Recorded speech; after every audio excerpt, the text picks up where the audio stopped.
বিদেশ বাংলাদেশিরা কতটা কষ্ট করে, যারা বিদেশে আছে, যারা বিদেশ কইরা গেছে, একমাত্র তারাই কইতে পারবো যে বাংলাদেশিরা বিদেশ কত কষ্ট করে। শুধু বাংলাদেশের যারা বিদেশ আইয়ে নাই তারা এটা কল্পনাও করতে পারতো না। বিদেশ যারা আছে তারা অনেক কষ্ট করে দেশ এবং পরিবারের লাগিয়া। তারা সব সময় চায় 1.5 কোটি মানুষ বিদেশ করে। এই দেশে তো বাংলাদেশের মতো মামু খালু দিয়ে চলে না। এই দেশে তো বাংলাদেশের মতো সিন্ডিকেট, দালাল, চোর, ডাকাত, সাদাবাজি চলে না।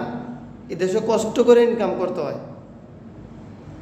সারাদিন কষ্ট করার পরে যে সময় রাত্রেবেলা কাপড় চোপড় ধুইয়া, রান্না বান্না কইরা, গোসল কইরা খাওয়ার পরে ফেসবুকও যায়, অথবা ইউটিউবও যায়, অথবা টিকটকও যায়, দেশের বালা খবর দেওয়ার লাগিয়া, দেশের উন্নয়নের কথা শোনার লাগিয়া, যে দেশ এতটুকু আগাইছে, দেশ এতটুকু ভালো কাজ করছে, এই খবর আইয়ে না। সামনে সামনে আইয়ে কোন খবর? সামনে আইয়ে দর্শনের খবর। সামনে কোন খবর আইয়ে? সামনে আইয়ে সিন্ডিকেটের খবর, দালালের খবর, তারপরে সাদাবাজির খবর, সন্ত্রাসের খবর, খুনের খবর। এটা কি একটা বাংলাদেশ? আজকে যদি ইন্দোনেশিয়ার মহিলারা যেই পোশাক পিনদে, বাংলাদেশের মা বোনেরা বহুত বালা বালা পোশাক পিনদে, আমি মনে করি যদি ইন্দোনেশিয়ার মহিলাগো মতন বাংলাদেশের মহিলারা গেঞ্জি আর হচ্ছে লুঙ্গি, যেটা বাংলাদেশের লুঙ্গি, বাংলাদেশের পুরুষের লুঙ্গি ব্যবহার করে, অথচ ইন্দোনেশিয়ার মহিলারা লুঙ্গি ব্যবহার করে। এই লুঙ্গি আর গেঞ্জি পিন্দা যদি রাস্তাঘাটে চলাচল করতো, তা আমার মনে হয় বাংলাদেশ নাম থাকলো না। নাম থাকলো হলে দর্শন দেশ, দর্শনের দিকে সেরা থাকলো হলে পৃথিবীর ভিতরে নামটাই থাকলো হলে দর্শন দেশ, বাংলাদেশ থাকলো না বলে। যেই পরিমাণ উৎপাত শুরু করছে বাংলাদেশ, মানে নাজেহাল অবস্থা, বাংলাদেশটার নাজেহাল অবস্থা। কারণ তারা তো বিদেশ করে না, তারা তো দেশের লাগে খাড়ে না, তাগো লাগে দেশের মানুষ তাগো লাগে খাড়ে, দেশের মানুষ তাগো লাগে খাড়ে।